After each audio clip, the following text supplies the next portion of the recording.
One time I was on a hiking trip. I noticed trees, and I realized that trees were made for collecting sunlight. So I tried to think of how I could put solar panels on trees.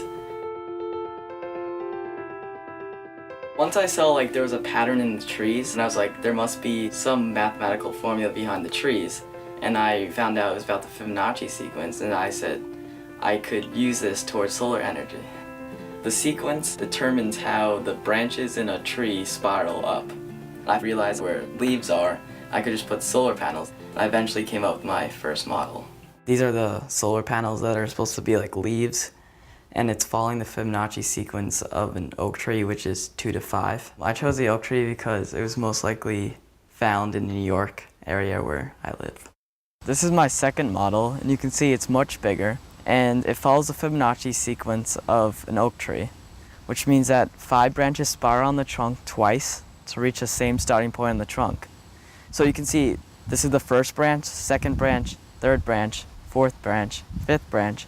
The sixth branch is in the same position as the first, and it just keeps spiraling all the way up like a tree, almost as though it tracks the sun throughout the whole entire day, because you'll have collection in the morning over here, collection in the afternoon up here, and also collection in the evening over here.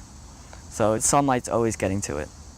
My dad told me about the Young Naturalist contest, so I was like, I probably should enter into this. It turned out that I became a finalist. Aiden's entry surprised us. That was one of the more applied entries in terms of looking at the sun and thinking about solar energy and thinking of a new way to create solar power. The fact that he was able to look at trees and make a direct connection between the way leaves and branches are arranged on trees and how that might help him think differently about how solar panels maybe should be arranged blew us away.